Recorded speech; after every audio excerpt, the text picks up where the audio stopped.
recording. So the lecture today is about feature extraction, chapter 11, which I consider to be one of the most important chapters in the whole book because it bridges the gap from image processing methods to computer vision systems. So what is feature extraction? So basically, feature detection finds features in an image, region boundaries, as we've seen last week, right? So a little bit of feature detection on the image segmentation. But when we are talking about feature extraction, we have to understand it in a broader sense. So we're actually not only detecting the features, but finding proper descriptions, unambiguous descriptions of these features.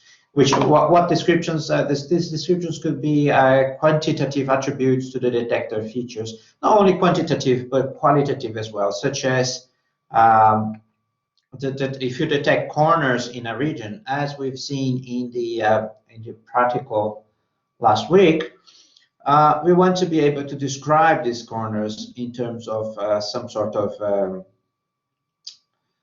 an ambiguous description, defining the orientations and locations of these corners so that they can be re-identified in other images or in other places as well. So what are features? Features are basically attributes that are used to assign unique labels to objects in the image. They are ideally, the best features are those that are independent of location, rotation, and scale. And for that, we say that they are invariant, right? So we're looking for invariant features. Also invariant not only to rotation and scale, but also from other changes in the image, such as illumination levels and changes caused by multiple viewpoints. So why is that?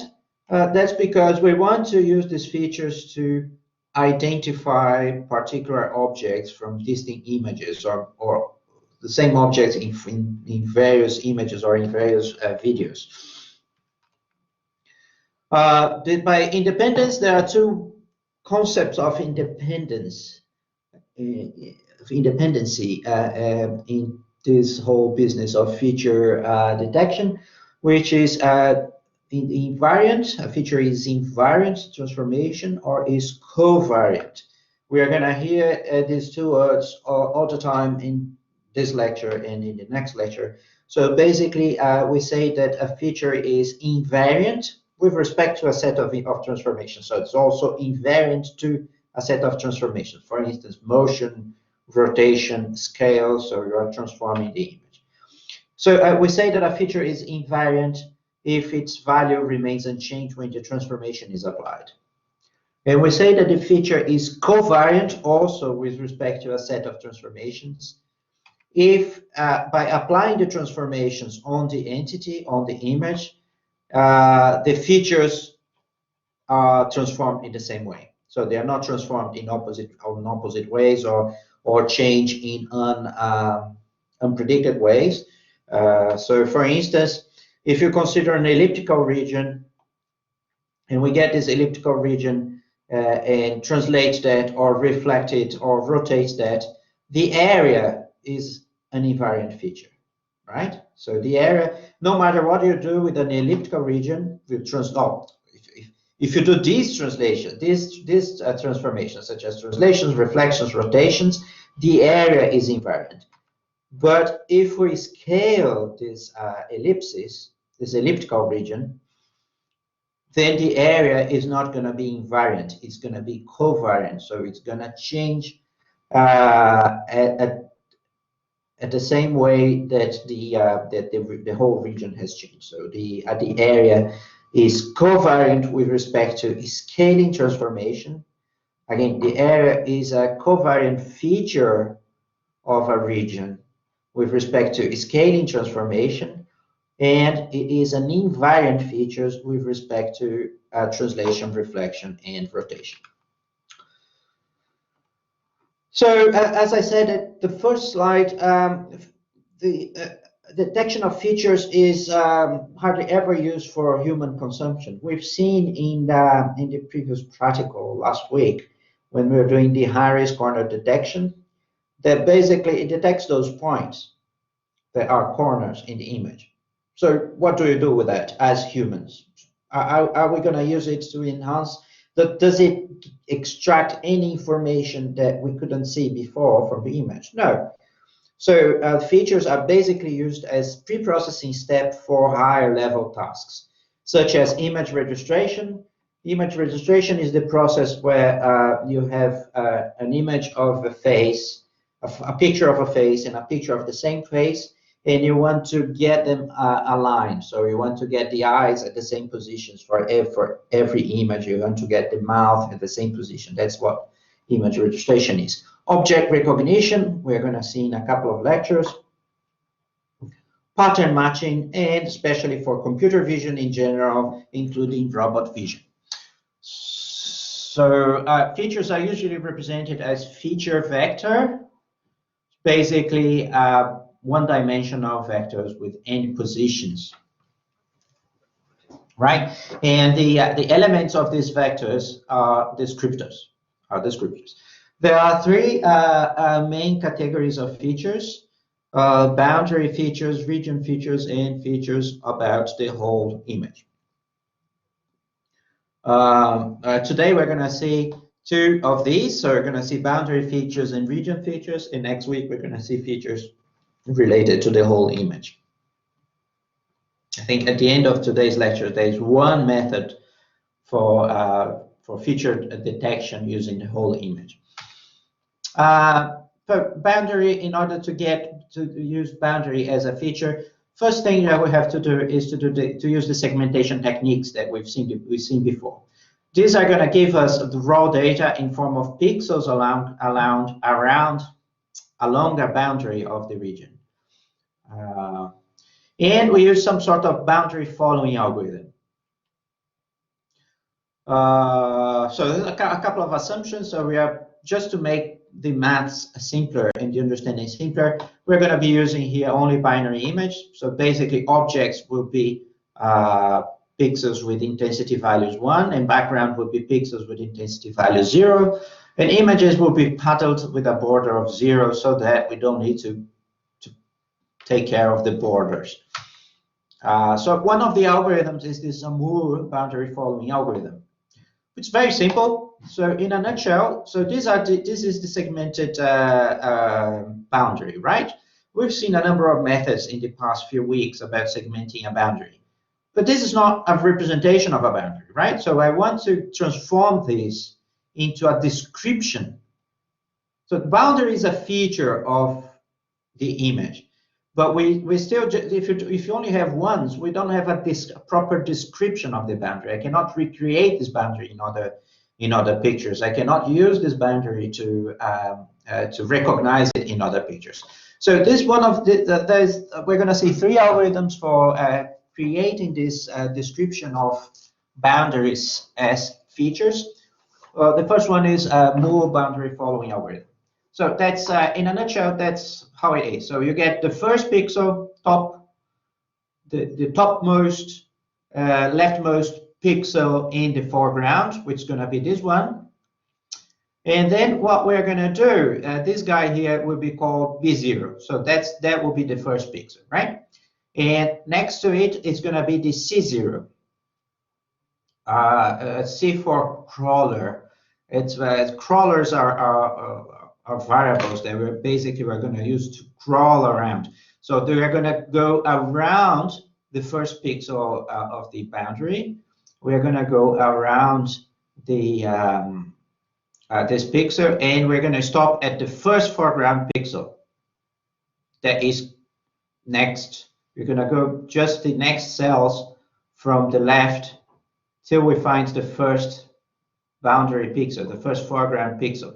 And then basically I assign this as one portion of the boundary, and then I move on to that. Once I found that, this will become my B, and my C will be again the one of the adjacent cells that is on the background. Then I go anti-clockwise way, or that's actually clockwise way, in finding the next one, and then I'm going to find the next one, the next one, the next one, until I have the whole boundary connected, right? So I know every single pixel that is that makes up this boundary, right? So so then what we do, we represent this boundary. And one way to representing this boundary is by using these chain codes,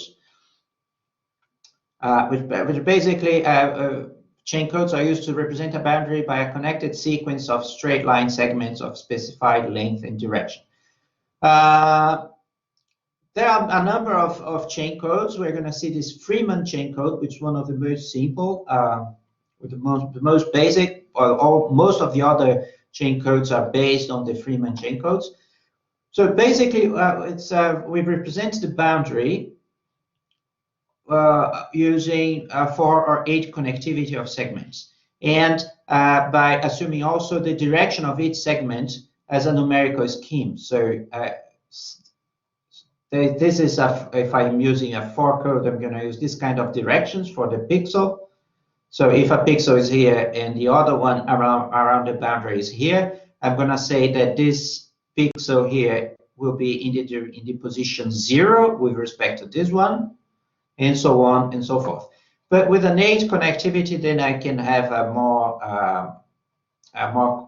complex, more detailed version of this direction for each segment. So this works like that. So the way to generate the Freeman code, we firstly define a resampling grid, and then we approximate each pixel to the nearest corner of this resampling, to the nearest corner. So you see, and this way I'm reducing the number of pixels around this boundary, because basically I don't need all of these pixels to define. It will be too complex to get every single segment from every single pixel. So what I do, I get this new grid, and then if this pixel fall in a grid, then I'm going to look for the nearest corner of the new grid. So this pixel, the nearest corner will be this one. So this pixel became this one. What about this one? The nearest corner is still this one. So I'm reducing the dimensionality of my boundary. So in this pixel, which one is the nearest corner? This one. So it's all concentrated to that one. Once I have this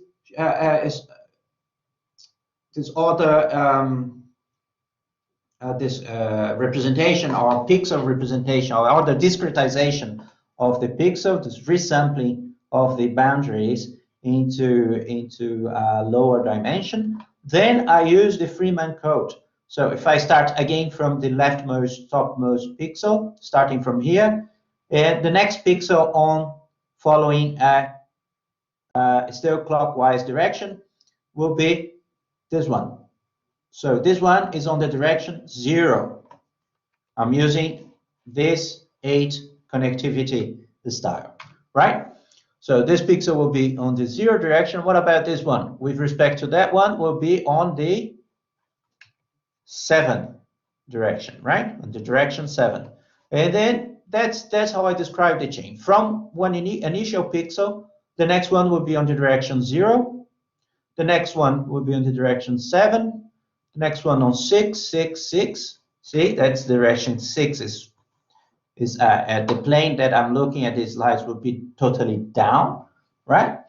Down the bottom of the slide, and so on and so forth. So you see that this is a kind of a nice feature, because if I want to recognize this chain somewhere else, I just need to do a list following, or a list check, a list similarity. Or what if I want to reconstruct this boundary on a distinct image? Again, I just paint the pixels following this chain sequence. And then I can reproduce the boundary in another image. An example of the application of the Freeman coding on this noisy image of size 570 by 570 pixel. So this is basically this chain with some of these kind of little pieces here.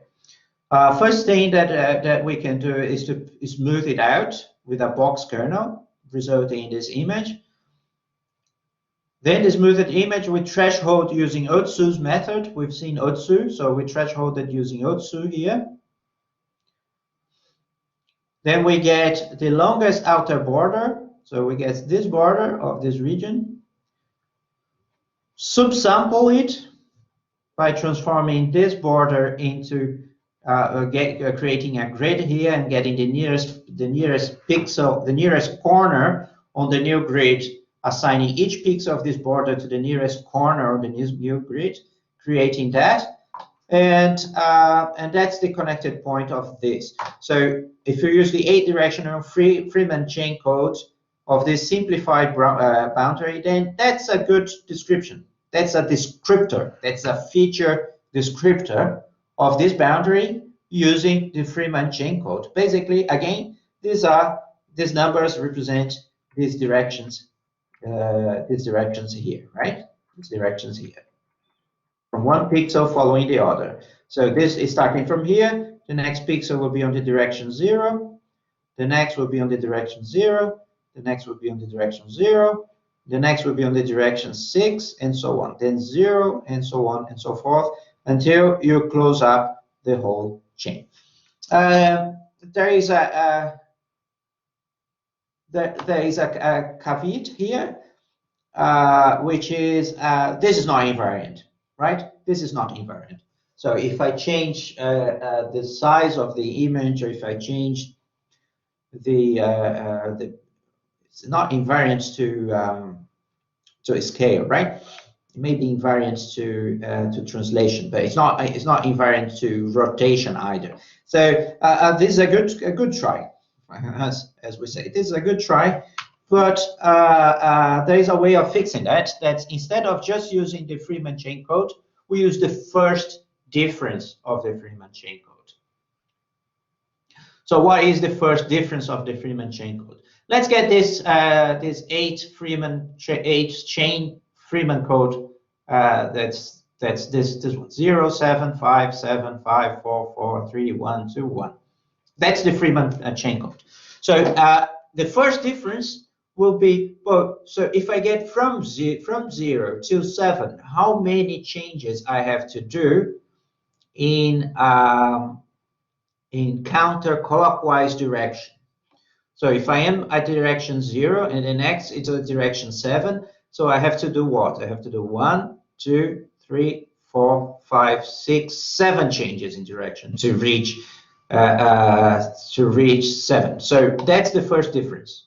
From pixels from the point 0 to the point 7, that I'll take 7 steps. So that will be the difference from 0 to 7. And then the first difference from 7 to 5, again, 7 in we're seeing in counterclockwise direction here, 7, 1, 2, 3, 4, 5, 6. So the first difference will be 6. And then again from it says from 0 to 7, it took me 7. From 7 to 5, it took me 6. From 5 to 7, 5. 5 to 7. I'm running this. There might be a mistake here, right? From 0 to 7 was 7. From 7 to 5 was 6. From 5 to 7, I'm doing counterclockwise. 5, 1, 2. So the difference will be 2. So this is the first difference.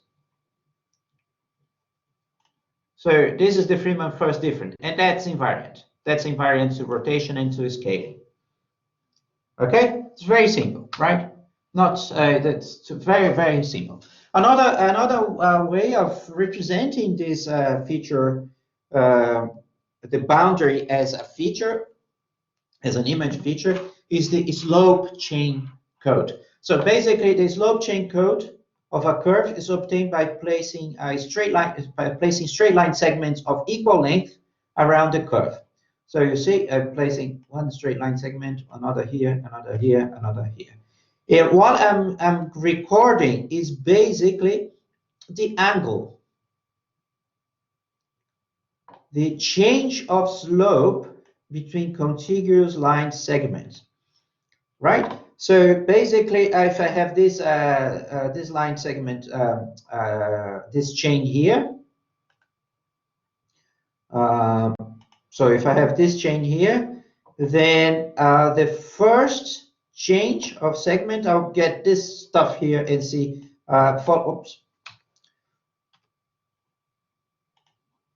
So following that on this direction, so the next change will be what? Will be this line here, which is exactly following the direction of the code of the chain. This will be on the change in the slope will be 0.12. Will be 0.12 here. It's a little bit confusing because the figure that the book puts is designed is drawn in this direction, but you have to actually, to understand that, you have to turn it upside down and see that actually this figure here is passing around and rotating according to the direction of the initial straight line segment, and recording the change of slope considering the previous and the next line segment. So that's a good description of this chain. Again, this is invariant to rotation and scale, and any affine transformation. This is invariant to any affine transformation. So this is a quite good way of representing boundaries as chains. Okay, let me just fix my monitor. Right. So any questions so far? So another way that's quite interesting to represent, and it's very well used in a number of applications. I've used it in quite a few applications before, is approximate a boundary using this this idea of minimal perimeter polygons. So so given a boundary like this, that's again obtained by an image segmentation, I want to get a description of this boundary. But in this case, I want to get a description as a polygon, not as a chain of slope changes like before, right? So as a polygon. Why is that? Because with a polygon, I can do a number of mathematical transformations, right? A number of mathematical derivations with a polygon. So so first thing to get this minimum perimeter polygon is to enclose the boundary by a set of concatenated cells. So enclose this boundary by a set of concatenated cells. That's called a cellular complex, right? Represented by this gray region here around. Then what I do, this is actually intuitively, this is not the algorithm per se, but the algorithm will make use of this intuition. Then it's like if I shrink this boundary, if it were an elastic band around it, and just I pull a point here upwards, and then this just stretches out. So you see that now this becomes that. This stuff here becomes that. Imagine that this gray region is a restraint. So this kind of it's like a tube, and when I stretch it, it's gonna stretch around the corners of this kind of gray region that we are understanding as a big kind of pipe. And so objectively, what we're going to do, we're going to collect the vertices of the inner boundary of the cellular complex, check if it's convex, concave, or collinear. And this is going to be done by the sign of determinant with respect to each point and its neighbors, and then decide whether this point is going to remain. So basically, it's going to remain if it is a convex corner, and if it is a concave corner, then I'm going to get its mirror image on the other side. And then walk around that there is going to be another point here. Then I'll have to decide, given the determinant, given the sign of the determinant from this point and its neighbors, whether it's going to be used as a corner of the polygon or as a reflected image, as its mirror image on the other side, or it's just going to be rejected. In this case, this point was rejected, right? So it's not one point in the polygon. This one remained. This one was mirrored, this one was mirrored, and this corner here remained, and so on. Let's see how this works in the as an algorithm. So basically, what we're going to do, we're going to collect the vertices of the inner boundaries of the cellular complex. That's the gray region, dark gray region. Then check a few conditions. Depending on the conditions, we're going to add a vertex to the polygon or add a mirror vertex, as I was explaining before. So the algorithm then traverses the boundary of the dark region in clockwise direction, starting here, and it moves in this direction. And every turn will be either a convex, that's represented as a white vertex, or a concave that's represented as a blue vertex. Every blue vertex, every concave has a corresponding mirror vertex. That's going to be this corresponding mirror vertex, right? At the other side of this light gray region. So only convex vertices of the inner wall and concave vertices of the outer wall are parts of the minimum perimeter polygon, right? So we're gonna see from the outer wall, which is outer wall, only convex vertices. This is as I said, this is a convex vertex of the inner wall, and concave vertices of the outer wall. This is a concave vertex of the outer wall. So the algorithm is then going to check which one, whether I'm going to get that or that. So this is done by considering as I said, the determinant between 3 points, between every 3 points. So I'm going to analyze the sign of the determinant from considering these 3 points, whether this will remain or whether this will be mirrored, and then the next 3 points, and the same thing, and over again until I close up the boundary of this region. Right. So considering a triplet of points A, B, C with coordinates AX, AY, BX, BY, and CX, CY, then it's going to be arranged as a matrix of this sort.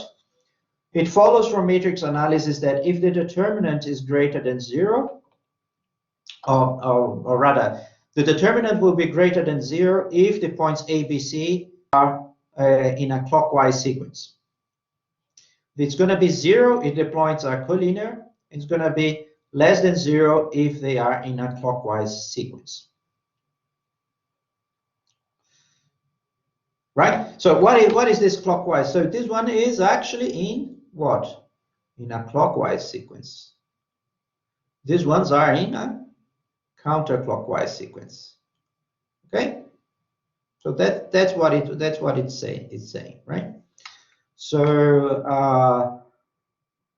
so basically the algorithm does like that. So it uses these crawler points in a more deeper way than what we've done before. So we have a white crawler that crawls along the convex W white vertices. There's a white crawler, and a blue crawler that's going to walk along the concave or B vertices, starting on the initial position with the white crawler and the blue crawler at the same position as the first position.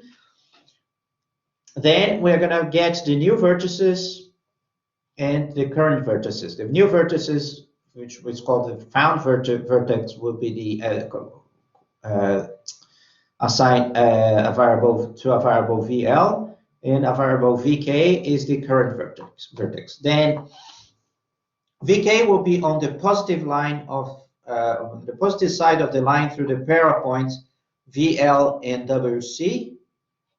if the sign of the determinant between the current point, the white crawler, and the next point will be greater than 0. So Vk will be on the negative side of the line through pairs to the same pairs, VL and WC, or is collinear with it if the sign of the determinant would be less than or equal to 0. So simultaneously, Vk lies on the positive side of the line through the vertex L, through the vertex found in the blue crawler, or is collinear with if the sign of determinant will be greater than 0. So basically, it's just a matter of determining the determinant between every three points. And then you do the following. If the condition A holds, if the sign of these 3 points of the determinant of these 3 points is greater than 0, then the next point in the polygon will be the white crawler. Then we update the current vertex by the white crawler, such as in this case here, this is the case, so this will be a point in the polygon. If the condition B holds, then the white crawler will be the current vertex. If Vk is convex, if this vertex is convex, otherwise I'll get the blue crawler as a point in the polygon. Right? And so on. So it's the way to understand this algorithm is actually walking through step by step, seeing the determinant of every one of these points, and checking that each one of these conditions, which one of these conditions holds, and what are the actions. So when one point is inside of the polygon or outside of the polygon. For an example, you get this image of a Canadian maple tree leaf. We get this is the 8 connected boundary, and then these are the descriptions of the minimum perimeter polygons, the NPP minimum perimeter polygons for considering the number of boundary points. So considering a variation of numbers of vertices in C. So I can basically, it's a variation of this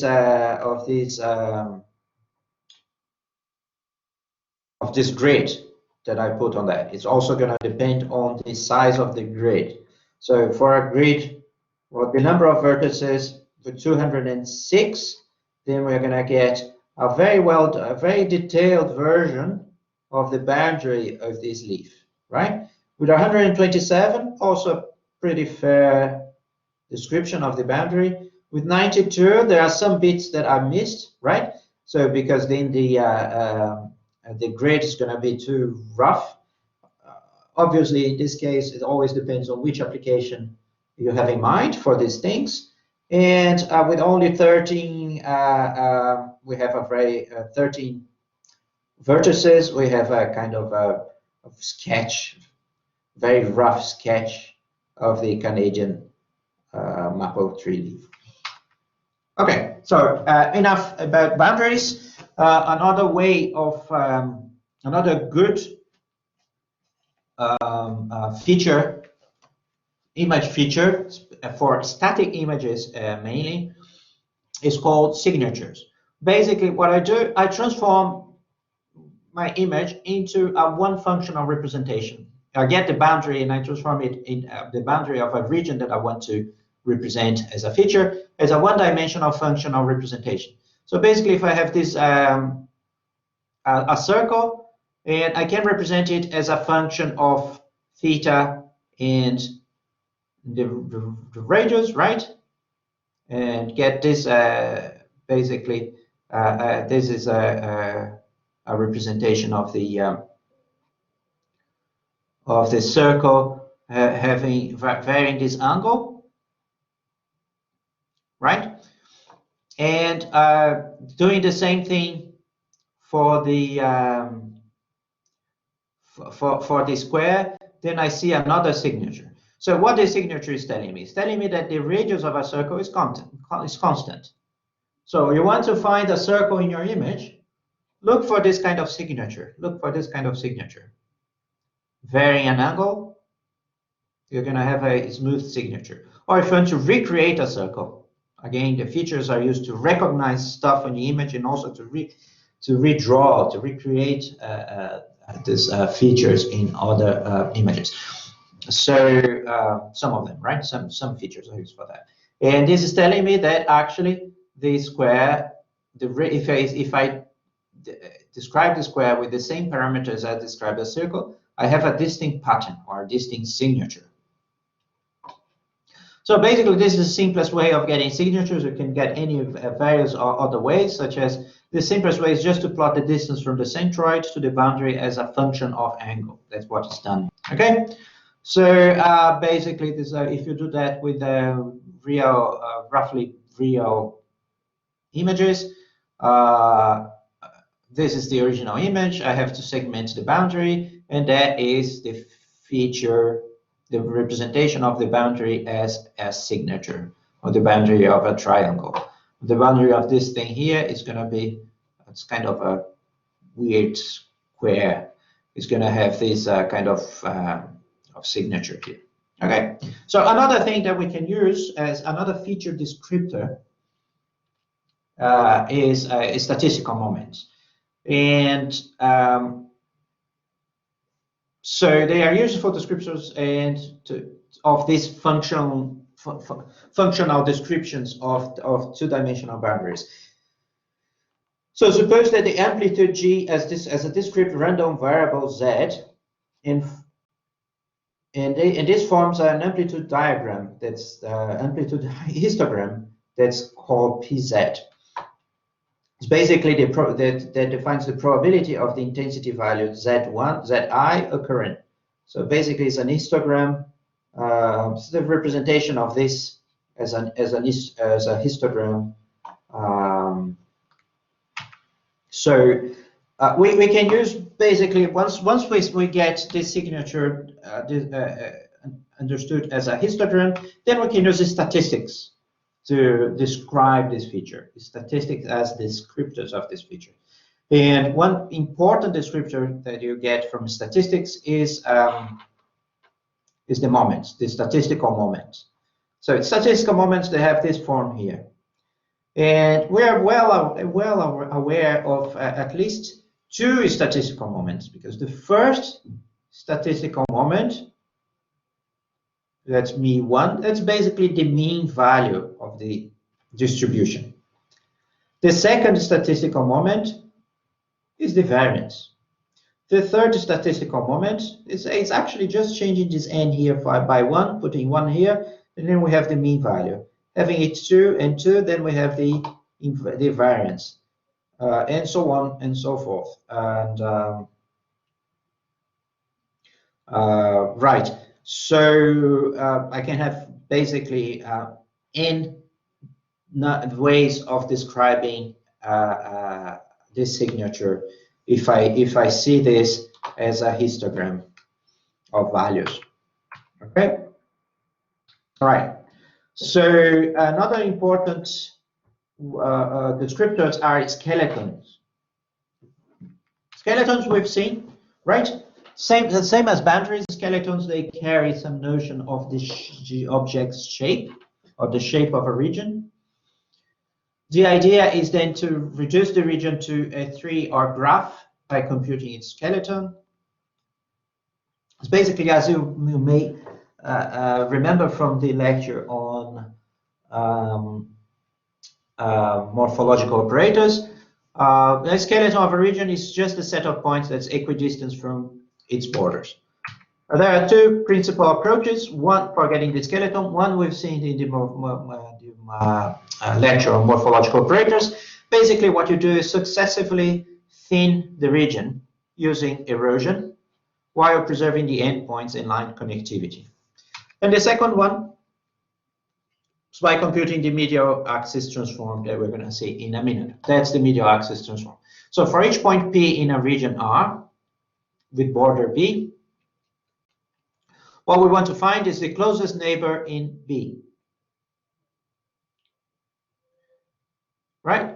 So for each point P in a region, for every point, let me get another pointer here.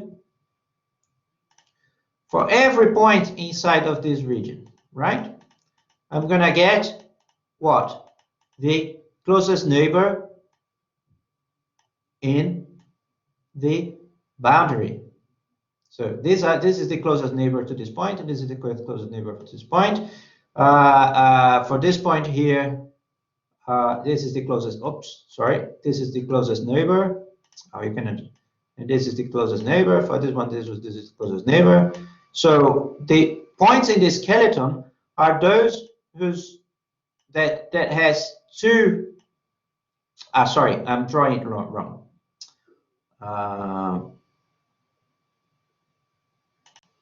So what's the closest neighbor of this point? That's the closest neighbor on the border. What's the closest neighbor of this point? That's the closest neighbor. Whoops. Why is it doing this? So that's the closest neighbor for this point. For this point, that's the closest neighbor for this point. For this point, that's the closest neighbor. What about for this point? It has two closest neighbors, right? It has two closest neighbors.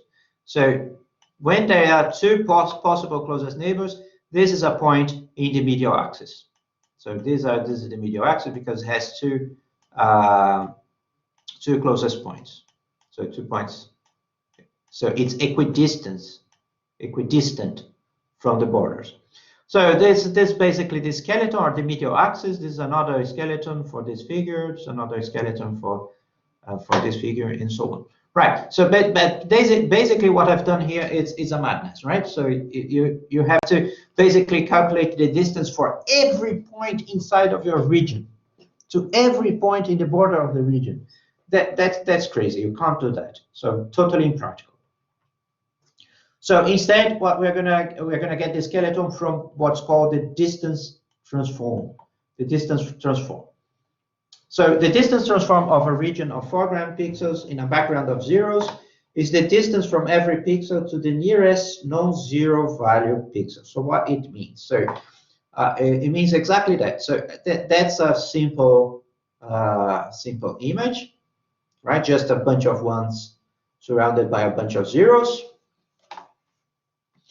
So what's the distance from this pixel to the nearest zero? 1, right? No, it's the other way around, right? The distance from a region of foreground pixels and background zeros is the distance from every pixel to the nearest non-zero value. It's the other way around. So every pixel, get this pixel here. Let's get this pixel here first. Starting with this pixel. What's the distance of this pixel to the nearest non-zero pixel, which is here? It's just 1, right? So the distance transform, which is here, is going to be 1 here, right? So again, so what's the distance of this pixel to the nearest 1 pixel? Well, this pixel itself is a 1 pixel. So the distance of it to itself is 0 on the distance transform. What about the corner here? The distance here is a diagonal, right? So the diagonal of 1 with 1, Pythagoras knew that 2,000 years ago. That's the square root of 2. And that's basically 1.41, right? On the distance. Okay, so I can do that. Look how beautiful it is. Look how beautiful it is. I can, if that's an image, also a very simple image, I can do that with the complement of this image. The complement of this image, the background becomes foregrounds, and the foregrounds becomes backgrounds. And then when I do the distance transform, I get this result here, which transforming into image, it's this beautiful skeleton here, right? It's quite clear skeleton here in the middle, right? So that's the distance transform of the complement of this as original image. Okay, I'll erase that so that you can have a better look. Good. So let's compare one with the other. So that's the original image. The original image of some sort of delta, river delta. This is the skeleton obtained by morphological operators, by thinning.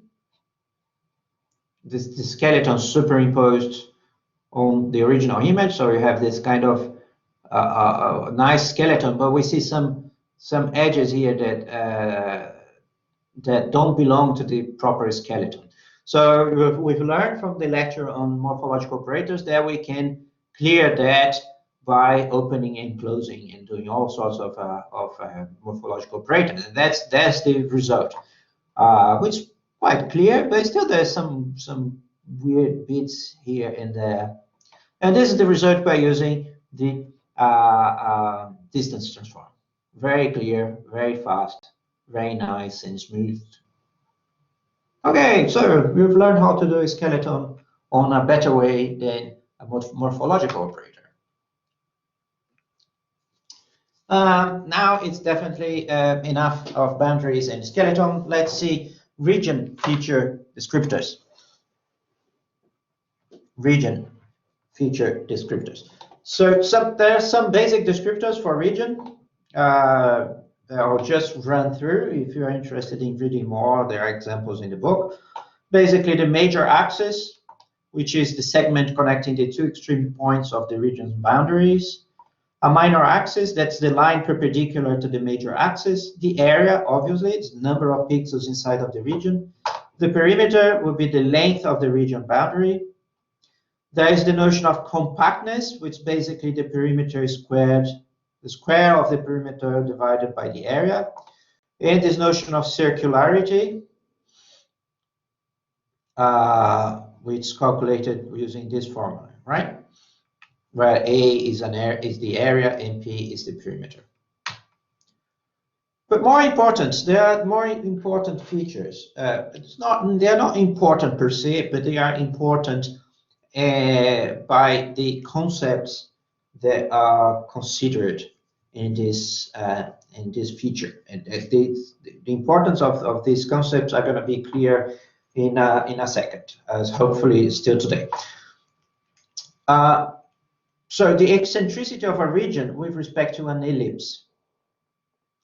What is that? So if you have a bunch of points here, so you see this cloud here, this light gray cloud around here. So I can try to approximate this 2D data by an ellipse, by an elliptical region, whose axes are aligned with the principal axis of the data. What's the principal axis of the data? So there are two, right? The major axis, which is the largest distance between the 2 points around the boundary of this region, and the perpendicular, which is the minor axis. That's the axis perpendicular. So I get that, and then fit an ellipse to that. So we all know that the ellipse is described by having this focus. There is this distance here. So there's a number of basic geometry, right? So you can run and read it through. But the important thing here is that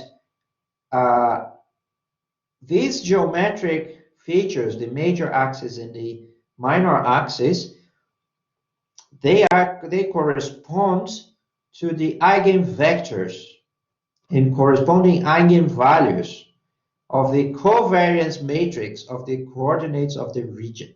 Remember, we discussed, we've seen eigenvectors and eigenvalues last week, and I said, remember your linear algebra. Don't forget your linear algebra. This is going to become very important in next week. So next week is today. So basically, you can fit. It's broader than that. I'm fitting this elliptical region into an image, right? But basically, an image is just a bunch of points. So basically, you can fit these ideas to any mass of data that you might have. So this is a broader application. So and this the E2 will be this the E1, which the major axis will be the largest eigenvalue. Oh, this is a vector, right? So E1 will be the vector with the largest eigenvalue, and E2 will be the second largest, the vector with the second largest eigenvalue. So basically, you have the whole description of the ellipse, the description of the data by just getting the two largest eigenvectors and eigenvalues of your data.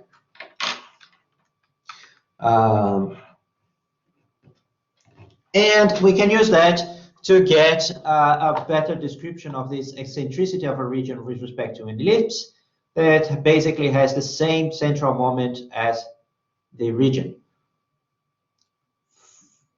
Some things here is worth reading in the book as well, so I'll just go fast because I want to get to PCA today. So for a 1D region, 1D data, the second moment is the variance. For 2D, we have to consider the variance of each variable as well as the covariance between them. So these are the components of the covariance matrix. They are estimated using the samples from the 2D vectors representing the data and the equation, the covariance equation here. And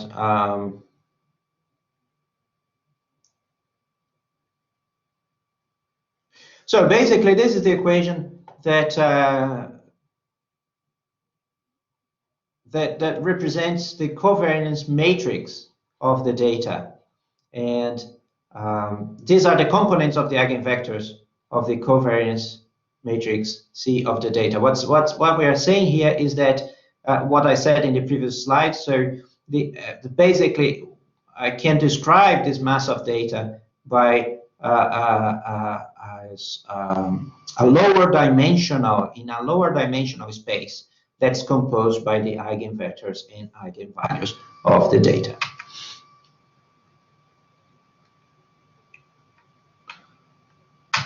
Okay, so we talked about a number of these region feature descriptors before getting into this discussion about eigenvalues and eigenvectors. So we talked about compactness, circularity, and eccentricity. Eccentricity is this stuff here that we are calculating with the eigenvalues and eigenvectors, but we also talked about compactness, circularity, and let's now see an example of these issues applied into a number of images. So there's the circle, the star, this square, and this tear, right, a teardrop.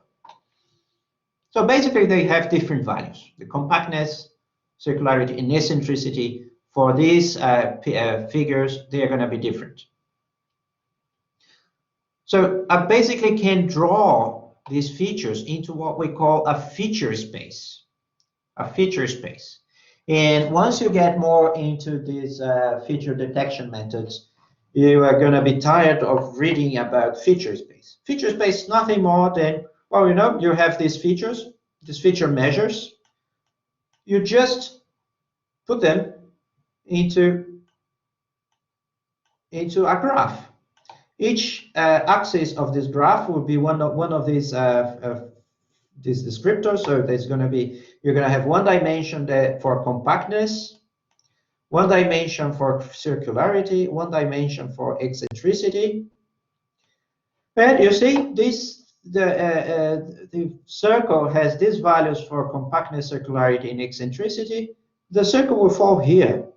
And you're going to see that most circles or things that are closer to circles, they're going to fall around these values. Right? So you want to recognize a circle. Great. So you know what's the description of a circle in this feature space. So you just see whether the stuff that you are segmenting in your image, how close it is to a circle in this feature space. I square falls more or less here in terms of these descriptors, these feature descriptors. A teardrop will be here, I star will be here. Of course, this is a simple kind of example, right? Because a circle is totally different from my star. That's totally different from my square. That's totally different from a teardrop. So you can have them well separated in this feature space. Well separated in this feature space. So this is an easy task. In practice, it's not that easy, and we have to use better methods for doing that. But again, depending on what sort of applications you have, if you are working at the industry and you just want to recognize some very particular objects, very distinct objects, just use these features. Very simple to calculate. It's just a formula, right? Now, another very basic and important feature is texture. So basically what I do is we use statistical approaches for characterizing textures as smooth, coarse, grainy. And what we use for that is usually the variance, the second moment, the second statistical moment. That it can be used to define descriptors of relative intensity and of smoothness. So that's the value for the variance. So the variance will be 0 for areas of constant intensity, and will be near to 1 for when you have very texturized regions. So with a larger variance representing texturized regions. You have a measure for uniformity, and you have a measure for the average entropy. So all of these are measures that you can use for characterizing the texture of the regions that you have. So for instance, again, you know, these are new features: smooth, coarse, regular. And you have this all looking at the image as the statistics, looking at the pool of pixels intensities as your data points. So you have a number of measures, such as I said, mean, the standard deviation, the R, which is what's the R? The R is the variance, right? The third moment, the uniformity, and the entropy. So each one of these images, if you get this region, for instance, if you get this region, for instance, it will fall. It's a smooth region, right? So it will have this mean, this standard deviation, this normalized, and so on. So if you have this kind of coarse texture, then you're going to have this a very large mean, very large standard deviation. So you see that that's a much more texturized region, and so on and so forth. In a regular image, so you still have a standard deviation much larger than the standard deviation of a smooth region, but it still is not as a regular is not as the standard deviation is not as great in a regular image such as this. Actually, we're talking about this portion here. It's not as great as in this coarse region here. Okay. So right. So again, we can use all of that and have a feature space such as this one, but a lot more complex. So that will be what they call a hyperspace, because you have more than three. It's more than three-dimensional space, because you have how many dimensions here? 1, 2, 3, 4, 5, 6. But you're going to have a great characterization of texture, a great characterization of features, texture as features, feature descriptors. So these are very good descriptors for features. So more on texture. So far, we've seen only the texture has been measured given the image histograms, intensity histograms. But basically, these histograms, they carry no information about the spatial relations between pixels, right? So it's basically, it's just a value, right? It's just a value. So it doesn't tell how this value is related, this live value at a pixel is related to the value at the next pixel. So then we're going to see now a method that takes into account the relative positions of the pixels in the image. And this is especially applicable if you have very complex images, where you may have regions of smooth textures, such as this, as alongside of regions of very coarse, such as this, right? Or other textures in the same image. So let's consider an operator Q that defines the position of two pixels relative to each other. So Q could be the pixel right, exactly right to the other one. Q could be the pixel above a particular pixel. Q could be, you know, this. It's basically defining the spatial relations between two pixels. And then we assume F as an image with L intensity levels. So the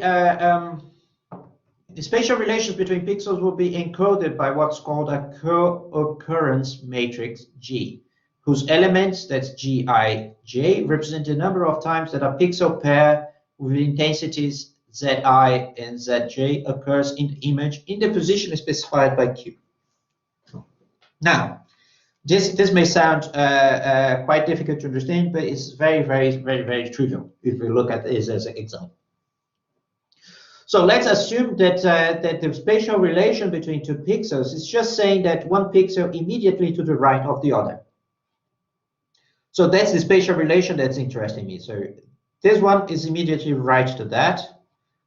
This one is immediately right to that. This one is immediately right to that. This one is immediately right to that, and so on. So I'm basically going to say, so the co-occurrence of pixel intensities of this pair. So how many times one and one next to the other? So do a pixel with value 1 exactly immediately right to another pixel with value 1 occurred in this image just one time. So the co-occurrence matrix has 1 on this position. On what position? On the position of the intensity, related to the intensities. So intensity 1 and the next pixel immediately right with intensity 1 occurred one time, right? So that's easy. Let's get this 6 and 2. So 2 occurred immediately right to a pixel with intensity 6. How many times in this image, in this matrix? It was 1, 2, 3 times. And then in the position 6, 2 on the co-occurrence matrix, I'll fill up with the value 3, right? So this gives you a notion of the spatiality of how the pixels are related to each other in terms of textures. And now, instead of using the pixel values to define the mean, the standard deviation, and all of these statistical properties of the image, what am I going to use? I'm going to use this. I'm going to use the co-occurrence matrix. I'm going to run a statistical. I'm going to obtain measures defined on the co-occurrence matrix. And these are all potential feature descriptors of texturized regions taking into account the co-occurrence matrix, such as the maximum probability, the correlation, the contrast, the uniformity, homogeneity, the entropy, right? So that's great. So we have a much better description of textures that takes into account the relative positions of pixels. Examples? So we have this image, original image, that's totally random. This one is totally random. This one has a periodic, and this one has mixed texture. And that's the co-occurrence matrix of this. That's the co-occurrence matrix of that, and that's the co-occurrence matrix of this image here. And these are these measures. So maximum probability. Of course, I have to normalize this co-occurrence matrices because otherwise the points, the numbers that I'm calculating here, they have no meaning. So well, there's a bunch of numbers, right? But the analysis of these numbers are very important. So they're actually telling quite a lot about the texture of these images. So then I copied and paste from the book on my slides, and I'll basically close this part of the lecture before starting the second part by reading it. So you see that you get the probability, maximum probability column. Maximum probability column. The highest probability corresponds to the third occurrence matrix. The third occurrence matrix, that's the maximum probability. That means this one. So the maximum probability, which tells us that this matrix has the highest number of counts, largest number of pixel pairs occurring in the image relative to the position Q than the other two matrices. The second column is the highest correlation, which in turn tells us that the intensities of the second images are highly correlated, right? You can see the highest correlation is on the second image, and so you see a great correlation of pixels of texture here. So this texture is highly correlated to the texture just next to it, and this gives this nice kind of correlation matrix. As you see that the correlation is very high on the second image, right? So there is a whole bunch of analysis here. Please have a look later because time is running fast today, and that's a good time for a pause and for our first break. Let's give it 5 minutes for us to get some refreshments, and we start again on the second half of the lecture. Let me stop the recording now.